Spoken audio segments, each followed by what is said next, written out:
Hello, everyone. Welcome to episode number 42 of the For Animals, For Earth podcast. Today, I am joined by Kim Iffert from Crossroads Campus, which is in Nashville, Tennessee. Hi, Kim. Hi, how are you? I'm good. I'm good. How are you doing? I'm well. It's good to be here.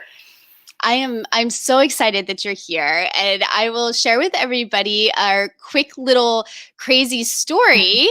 So Kim and I are meeting for the first time today. However, when I started researching her to do the interview, I looked up Kim on LinkedIn, and she and I both went to Purdue University, which is like, it's always a fun synchronous thing anyway, right? When you find that you went to Right. the Boiler same, up. Yeah. yeah, exactly, boiler up. And hopefully, if there's some other Purdue people out there, they're like going, yeah. On top of that, Kim and I were in the same sorority, which is just mind blowing because then Right. you take the world and you break it down to this like tiny group of people. And we were in the same house a couple of years apart. It's just so crazy. And so I always love to share these fun stories because I've found that podcasting is just bringing me into these like crazy relationships where you would never guess that you have something in common with someone, and the next thing you know, you're like, oh my gosh, we have like all these things in common and we're just meeting for the first time. So Yeah, and it makes you realize how small the world really is. So it feels so vast at times, but the reality of it is that we're all connected. So it's crazy, isn't it? And we're all connected deeply with animals as well, right? And that's what I love about the project that you work on, because it is an amazing example of how the human animal bond can really just lift up everybody involved, every soul, every living being. We can all really support each other, and you guys show that day after day after day with the work that you're doing. So right. I'm so excited to talk about it. Let's talk about Crossroads Campus. Okay. Crossroads Campus it's an affordable housing and job creation project combined with a pet rescue. Right. And Right. so I would love for you to actually tell us a little bit more about what it is and what came first, like the chicken or the egg. So was it pet rescue first? Was it, so how did the whole thing come together, and what services do you provide to the community? All right. So the way it started, our executive director and founder, Lisa Stetter, has always been an animal lover. And, she's a very smart person. She's very connected here in Nashville. And she started to recognize the homelessness, the situation in Nashville getting worse and worse, as the city grows and neighborhoods start to gentrify, the Nashvillians, the native Nashvillians, are being kind of displaced, those who are sort of in underserved communities. So she identified where they are, and she started on a project many years ago called Room in the Inn, and it's a homeless shelter, but it's also a place where they try and get people back on their feet and help them become equipped to go out in the world and be successful again. As she was doing that, she realized that the importance of this is crucial. But if we're getting people when they're already in their 30s and 40s and they're kind of set in their ways, it's so much harder to change that. So she started working with young adults, and that's the audience that we service. So we work with young adults, and we offer a job training program to young adults who have experienced trauma or loss, if they are have been raised in the foster care system and they're aging out but don't necessarily have a support network, if they've been homeless and are looking for something. So she started this, but she also had this reality that Nashville's animal control shelter, Metro Animal Care and Control, had such a high euthanasia rate, and she was trying to figure out a way to help that as well. So she became involved with the Safe Coalition here in Nashville, which is an organization of animal rescue organizations, different foster type rescues and shelter rescues. And she created this synchronicity between homeless or disadvantaged young adults and homeless animals. So the goal is she started a store. So it's Crossroads Campus, which is the whole organization, but we have a store called Crossroads Pets. It's a pet supply store. We also have a grooming salon there. So it's in Nashville. It's great quality products that we try to offer at an affordable price. And we have our what we call interns come in, and we work with a number of different social workers and housing networks. We invite these young people to work with us. We offer a job training program, and they have certain skills and targets that they have to meet in each of the areas. So they learn the retail operation, customer service, answering phones, product knowledge, that type of thing. They learn the stocking shelves, the kind of back business side of it. Some of them learn the grooming operation. They learn the basics of it. But the biggest part for me, and the part that I run in this organization, is an animal rescue.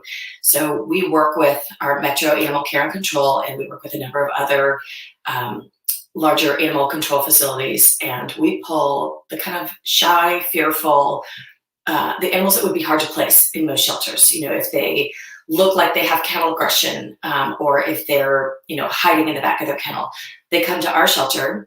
We're a very small rescue. We only take in 4 to 5 dogs at a time, and we can take up to 4 cats, or we can take a litter of kittens if space allows. And we work with those animals. We socialize, we train, we basically rehabilitate, and we teach all of our interns how that process works. So we start with our program that we call Humane Education, or Caring Connections, and we teach them all about animal body language. We talk about not putting labels on the animals. We talk about making sure that they feel safe and that we get their consent every time we're working with them. So it really is kind of a reflection on what a lot of our young adults are working on as well. And to see that resilience in the animals, our goal really is to help these young adults see that resilience and adapt to that, and learn to be resilient on their own. Oh, it's so cool. And I know that from my own experience, I feel like I can relate to and connect with an animal oftentimes much easier than I can with a human being. And so Right. I would imagine that helps kind of bridge that gap. Right. We do a lot with, or we're always learning in what we do. And we have case managers, our programs team, which is the one, I'm the animal care programs. We also have a people care programs. It's not what they're called, but the programs team does a lot of, we do a lot of continued training with our staff. And so we work a lot on understanding trauma-informed care, and, the triggers that can, that we're not even aware of with some of our young people and some of ourselves. We realize that everybody has their experiences. And it's really great to be able to, if somebody's having a hard day and we don't always know why, it's great for them to be able to come back and work with an animal and, and teach them something, or just, kind of get your hands on that warm fuzzy. And, of course, the animals that want to be treated as warm and fuzzies, not all of them are there, but our goal is to get them there. And again, it's, gives some decompression to the people that are working through our program. It gives some decompression to the staff sometimes. It's not always easy, but it's just such a great program to, like I said, kind of see that resilience and be able to make those comparisons between human and animal, and build a bond with someone or something that you might not have been open to before. Hmm. Yeah, for sure. And the animals, so how often, so I'm guessing, so you were saying how a lot of the animals that you'll end up choosing to rescue are the shy ones who are scared, or they're showing aggression within the kennel environment. Mhm. How long do you see that it usually takes for them to kind of relax and their actual personalities to come out once they're in your care? That's a really good question. I wish I had a really easy answer. It really depends on the animal. It kind of depends on, I think, their back history, which we very rarely get. We've got one guy with us right now, Raz, who is, we all adore him, but if you meet him for the first time, he's kind of scary. So we're working with him on barrier reactivity and getting him used to people, and letting him learn when he feels safe to approach and when he's not. He's been with us since January, which is kind of a long time. We have another little guy that's with us right now. who's not available for adoption yet. He's still kind of coming out of his shell. He's been living in a kennel under my desk for the last probably 3 weeks. And he's one, we got an email from another animal control facility that said, hey, we have a tiny biter. They just called him Tiny Biter. And he was found, he was taken from a hoarding situation where he really didn't have any social skills at all. And all he would do is bite people. So what we've realized is that he hasn't tried to bite anybody with us yet. I just think the environment is different. He's now coming out. He had the zoomies yesterday and was running around the room. And but for the first week and a half, I don't think he even ever once came out of the kennel.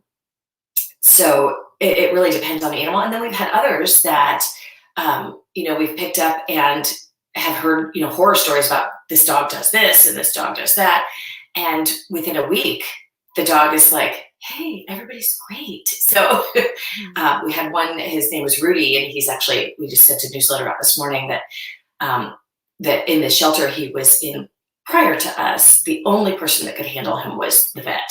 And he's this little Chihuahua thing. And I went to meet him and kind of sat down on the floor before she let him out. And she said, are you sure you want me to let him out? And I said, yeah, I'm not gonna try to touch him. I'm not gonna do anything. I just kind of sat there quietly, and he came up, investigated, and I dropped some cheese on the floor. Within, I want to say 3 or 4 days, we could take that dog out into the public. He just turned around so quickly. I think that the change in environment, we forget that these animals are going through trauma too. I found myself in the shelter, and there's all these people, and I'm getting vaccinations and, things up my nose, and they're weighing me, and they're all strangers, and there's 100 dogs around. And, it can be so traumatic for them. But that little guy, gosh, if I didn't already have 4 dogs at home, I would have definitely brought that one home. But he ended up in this wonderful home with an older dog that he kind of, gave a little bit more life to. And when the older dog, the other dog that this woman had was 15, when that dog passed, she still had little Rudy to kind of grieve with. And he just, like I said, within 2 weeks was just the most amazing little dog. So it really depends on the dogs, and it depends on how much time we have to give to them as well. So. I was thinking that as you were talking, I was thinking, time and environment, right? Because in a shelter, typically a county shelter, there's not going to be a lot of time, right? For people to like sit and work with them. We have, there's a place where I volunteer. We have a program where we work specifically with those dogs. We call them blossoming wallflowers. They're just the cutest. But they're same. Either scared or they're scared one way or the other. They either react aggressively or they react by withdrawing. Right. But it's amazing because it's all volunteers that go in there, and because the volunteers have the time to sit with the animal in the morning and in the afternoon. Mm-hmm. And then in addition to all the stuff that the staff can do, you see changes in them. And I was thinking time and patience probably has so much to do with it. And that's what's amazing about another amazing thing, right? About the program that you offer is that you have, so there are people who are living there. People live on property. Do the animals stay on property as well? They do. And we're actually getting ready to expand and build a new building. Right now, we started with a pilot program, our affordable housing with, it's an efficiency apartment, has 4 bedrooms. Our case managers work right outside of that apartment. So, we're there for them the majority of the time. So we have 4 residents right now, and they live actually upstairs. It's a 2nd floor apartment, and then our animals stay downstairs. We've got a kennel room set up and a training room. It's actually in my office, which can make it very hard to get things done. But it's a unique setup. And then our affordable housing unit, as we expand, we'll have 22 efficiency apartments in our new building. And we're actually hoping that we can get our residents trained and open to the idea of fostering. So we'll be able to help more animals and bring more animals into the program, see how they do in a home type setting. But they're always going to be, close by. So if something does happen, if an animal gets sick and somebody doesn't know how to take care of it, or, it's got behaviors that they're showing and they don't know how to work through them, we're right there on site, so we can, help them out. So it's really exciting to be able to see that we're going to have this, be able to help so many more people. We have 4 residents right now, but we have 9 interns working actually in the storefront. So. Wow, which is amazing just in that tiny little space that you have. So for anyone who's listening, you need to go look this up because it's a gorgeous, like gorgeous Victorian home in Nashville. I don't know, probably built about 100 years ago, maybe. Do you know? I think it's a little over 100 years old. It's been all kinds of things. So. It's so cool. It's so cool. So people should definitely go look it up just to kind of start to picture what we're talking about. And then this new project. So how big is the new project going to be and what sort of timeline is that on? I assume COVID has impacted that.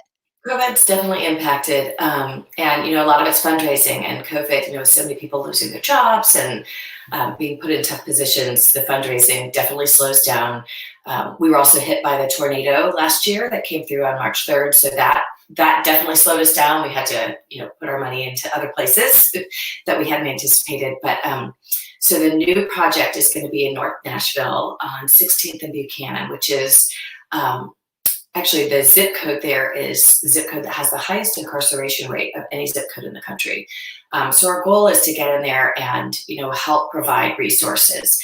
So the plan is for a 22-unit efficiency housing building, and then we also have a cafe going on site. We're hoping that it's going to be a cat cafe, so we can have cat adoptions there. But we also, one of our social enterprises as well is a baking operation. So our interns learn commercial baking, and they get their food certifications or food service and preparation certifications. So we'll be running the cafe there. We'll have a small bakery, an actual industrial kitchen in the basement of that. And then we have a third building that we're hoping to use as kind of a resource center. So we would love to be able to teach dog training classes in there. We'll have humane education programs. We are hoping to be able to start like summer camps for children about just general education about that human-animal bond, people and pets. We are breaking ground on June 8th. So very excited about that. And we're looking at a probably 9 to 12 month construction timeline, assuming all goes well and we don't run into other little snafus and whatnot. So. Although, I mean, gosh, I feel like a year goes by so quick. I guess we can all kind of, well, I don't know. I was going to say, look at the past year. I guess for some people, the past year went by really fast, and for others, it did not, obviously. Right. Or I think for all of us, I guess some aspects did and some aspects didn't. But right. I was going to say a year goes by so fast, and probably with the world and at least the U.S. right now opening back up, the things will start to feel like they're moving really fast again, right. I assume. So, gosh, so exciting. That's so exciting. Yeah. How did you get involved with Crossroads Campus? So what's your background and how did you find them? And you're now the director of animal care programs. Yeah, correct? Animal care and programs. So I oversee animal care and the humane education aspect of it. So I have reinvented myself so many times. But this one seems to be sticking. So I graduated from Purdue with a degree in business and worked in retail for several years. When I had children, my daycare situation, which was fabulous for a while, kind of fell apart. And we were up in the Chicago area. So I stayed home and I started, just kind of freelance painting, doing little projects and some graphic design stuff. And I was working with an organization doing interior design, and I had a dog that we had just adopted from a shelter. She was beautiful. She was amazing. She was also fear aggressive and terribly dangerous. So me having 3 small kids, it was just not a great situation. So I ended up having to make a really tough decision with her. And it really changed the course of my life. I was working on an interior design project and my client was, didn't like this one color stripe with, and you are the luckiest person in the world if that color stripe is your biggest issue. And here I was thinking I'd saved a dog and I had to, and saving the dog, I ended up putting her to sleep, which felt horrible. So I quit my job. I went back to school to study dog training and animal behavior in the vein of trying to keep anybody from having to make that decision again.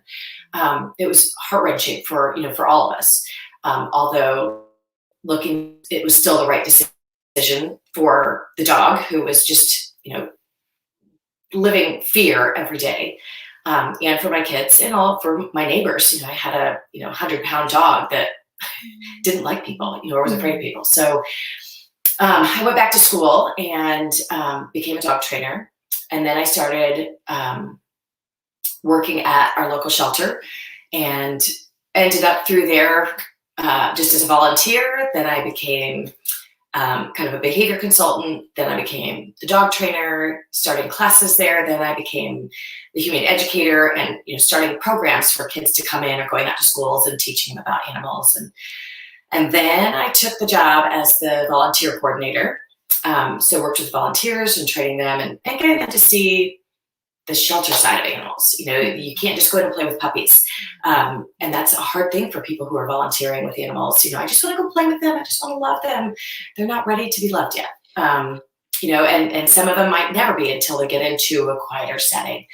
And so after several years in different positions, I was asked to be the operations director, and the shelter went from a 3,000 square foot to a 20,000 square foot. So I was able to kind of bridge that change. And about a year and a half after we opened that new shelter in Chicago, my husband and I decided to relocate to Nashville. Just, fresh perspective. Chicago weather was getting, as I get older, I'm not as adaptable to the cold the way that I used to be, I guess. So we moved to Nashville, and I just found that I'm not very good at sitting still. So I started looking at, in my head, I was like, what can I do that I want to do, most enjoy? And it really was that educational piece, working with the animals, but in the vein of education and helping other people understand. So I just got online and started Googling, humane education programs, and Crossroads came up over and over and over again. So I finally reached out, and they didn't have a job for me at that point in time, but I just started kind of shadowing as a volunteer in their Caring Connections or their educational programs. And then they had an unfortunate situation where their adoptions manager was injured, and she broke her ankle and had to take some time off. And so I stepped in as a temporary position, and now I'm there as the director of programs. So kind of roundabout way, but it's helping people, helping pets, helping seeing the situation and the homelessness in Nashville was so eye-opening to me, and knowing that I can be a part of trying to help turn it around is something that has become near and dear to my heart. But the animal thing has always been. As a kid, my dad was Navy, so we moved every 2 years, and the one constant friend was my dog. So it's something that's been with me since I was 7 years old, and now that I'm decades along, it's still there, and I get to help people with that connection as well. That's such an amazing story, and I'm so thankful that you just shared all of it, because I think a lot of people I think probably relate to a lot of what you said, and also feel like, oh my gosh, she's in this dream job. Like, how could I get into this dream job? And, of course it's a very stressful position to be in. But I think that sharing that, you started by volunteering, you just kept following your heart, and it led there. And I think it's just like such a perfect example of just taking the first step. And I think that always seems to be the place to start, right? To try to get to what seems like would be a dream job or a dream position or a dream thing to be doing in the world. You mentioned again the human animal bond that you noticed as a child, and then you are now able to be a part of on numerous levels every day. I wonder, this may be too hard to answer, but are there any success stories? Are there any favorite stories that you've seen occur where you've seen just a bond between a human and an animal within Crossroads just really bring joy and love to everybody? Gosh, there are a lot of them. And I've only been there for about a year and a half. So it's, I can relate trying to think. There's one story that I think it was very near and dear to my heart. We had this little dog that came in.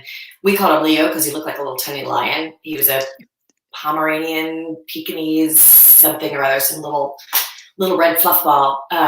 But he came in and he had just been neutered and he had an infection. So he was just traumatized. Like he wouldn't walk, he wouldn't eat, he wouldn't do anything. If you tried to touch him, he'd start screaming. And we were all trying to work with this dog and like, how can we get him to feel better? And even just touching him, he'd start, which sounded like we were torturing him. And we're just trying to help. But we finally got him to the place where with medications and just kind of gentle, like letting him come to us kind of things. We got him to the place where he was comfortable with us. And then I put him up for adoption, and somebody had reached out to me saying, my husband really needs a dog right now. And he was actually the first diagnosed case of COVID in Davidson County, which is the Nashville area. He spent several months in the hospital on a respirator. Before that, he was a pastor. He was healthy. He was the guy who, he was the go-to at his church. He'd fix everything. And he ended up, because of all the COVID complications, he lost one of his legs. He lost a portion of another foot. He lost, so his mobility, his independence. And his wife was like, I think he needs a dog. And, I was like, well, I have this dog here that's, small enough that he could jump up in his lap while he's in his wheelchair. And, just really kind of watch that snuggle time. And so they came in and met this dog, and it was like an instant bond. I mean, the dog jumped right up in his lap, where other people had met the dog, and the dog was kind of, he's a little shy, a little nervous, kind of backed away. And this, you could just see that connection almost right away. And I still get updates. I actually just got an update maybe a week and a half ago. They now call a dog. He does great with their daughter's dog. And the gentleman that adopted him actually just had to have throat surgery. And they sent me this lovely picture of, him sitting in his chair with, all the bandages on his neck, and the little dog just sound asleep, belly up like a baby right next to him. And so that's probably my favorite one. We just have so many. It's a great thing. One of my favorite intern stories is we had a young woman who had been working with us, and she'd been there for a while before I started. And when I first came in, she kind of gave me that, yeah, you're coming in here and going to tell us what to do. And I really found I had to kind of prove myself to her.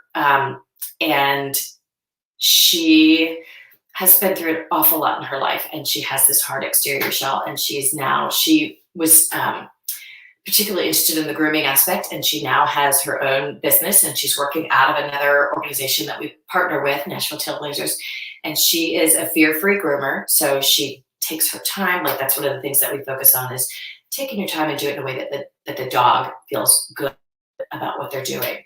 And she's super successful, and she's got her own business in Nashville, and she grooms some dogs too. So, it was great to see her come from, what I imagined was a really challenging place. And now she's on that road to success, and she just turned 21 yesterday and is, young and ready for the world. So that's one of our intern success stories that I know of. So. Yeah. Oh my gosh, that's amazing. 21 with your own successful business. I mean, right. Oh my gosh, that's amazing. Yeah. And yeah, the story of the man with the dog, it is amazing, isn't it? How sometimes I feel like it's kind of like the same thing as humans. There's humans that your soulmate or, right. Whatever. But, it's like there's humans where you have this bond, and the same thing happens with animals too. And it's just like, you do see it where it's literally a one-on-one situation where it's like, oh yeah, there it is. Like, that's right. Perfect. And I think just the fact that, you get to be in the business of creating more chances for people to find that bond. It's just so exciting. And it's such a gift to the world, right? Because it's, just creating those chances for people to find each other. I am so excited about it. I'm so excited that you guys are expanding, and I just can't wait to see where it all goes. I know. I would love for this to become a pilot program that we could then franchise around the country. And that's a big dream, but we Well, just see how the first one goes. right. But it's funny. It's a big dream, but you can totally see it, right? You Mhm. can totally see it. And what would be really exciting too is if funding got behind it in all these different cities and the governments looked Right, at it and said, oh, look, like a solution would be right. amazing. Yeah, And I, we've been so fortunate that Nashville has, they helped us get that safe coalition going so we could help Metro. Metro actually went from, I want to say it was a 93% euthanasia rate to a less than 10% euthanasia rate. So in a matter of 5 years by starting this. So, that alone is huge. And not every animal should be placed. That's a tough thing to say as someone, who's in the animal world, but they're doing such a great job, with coalitions and networks like this. But yeah, and it's like I said, the Nashville government has been super helpful with us, or to us with this. So that's amazing. That's so amazing. If somebody wants to support you guys, where do they find you? And what's yeah, so let me ask you two questions. If someone wants to get in touch with you, what is the best way to get in touch with you? And then to support Crossroads Pets and Crossroads Campus, what's the best way to do that? okay, so actually, kind of all are in the same place. You can go to our website, crossroadscampus.org. Then you'll see all the programs that we run. There's a donation button on there, of course. We also have a Facebook page. Crossroads Pets is the Facebook page, and we have an Instagram, which is Crossroads Pets Shop and Adopt. So you can find us all over the place, but the easiest way is really you can go to our website directly, see all the different things that we do. My information is on there. Call the store, get in touch with me. I'm definitely best through email because clearly I can talk an awful lot. So, in the vein of watching everyone's time, I can easily be emailed or you can reach out through the website. So, Okay. Perfect. Perfect. And then my last question for you, this is something I ask everybody who comes on because we all, it's amazing the creative ideas that come out of everyone. So I ask, what is one simple idea that you can share with everyone who's watching and listening that they could do to help animals or the earth every day of their lives? oh gosh, um, that's a big question. Yeah. Or right Um, now, even, just a way to start. yeah, I mean, honestly, wait for consent. Which it sounds like a weird thing, but when it comes to the animals, I find that most of them are they need to have it. They need to have a voice. So I guess maybe instead of wait for consent, give them a voice. Pay attention to what they're doing. Pay attention to that body language, to what they're saying. Before you decide this is something I want, stop and think: is this something that's best for the animal? If I want to pick up that cute little dog and give him a kiss, does that little cute little dog really want that kiss? Before I even for the earth, before we start changing things, um, think about think about what's best for the general world. Um, yeah, get consent, wait, patience. I can, if we all could just stop and look and wait, wouldn't it be a better place? That's so good. Oh my gosh, that's so good. Yeah, it's true. I mean, patience, my goodness. It's like, Right, yeah, I see it in my own life. Like when I can actually catch myself enough to be like, "Whoa, stop." Like, right. wait. Stop, Yeah. observe. Take a look at the world around Yeah. us and decide: is this really the best? Yes, yeah, and give them a chance to come to you, people and animals, right? And Mhm. let everyone be the king of their own domain. Right, right, yeah. Yeah. Oh, I really, really love that. Thank you so much for joining me and for sharing about yourself, about your life, about Crossroads Campus, all of the successes that you guys have, and everything that we can do to support it. I am so excited for this. And yeah, yeah. Thank you again for being Yeah, here. certainly. Thanks so much for having me. Bye, guys.